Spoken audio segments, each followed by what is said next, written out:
একজন ডিফেন্সিভ, একজন অফেন্সিভ। মোটা ভার্সেস রোগা, ছোট ভার্সেস বড়, মারা ভার্সেস মারি, পিঠের চামড়া তুলি।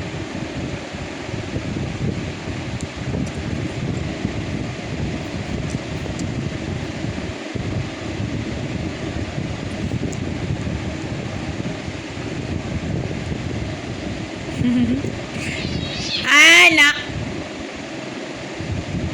কারোর আঁচড় লাগার কোনো সম্ভাবনা নেই, দুজনেরই হাত পায়ের নখ কাটা আছে। ছোটোটাকে এবার ধীরে ধীরে ভ্যাকসিনাইজড করাতে হবে।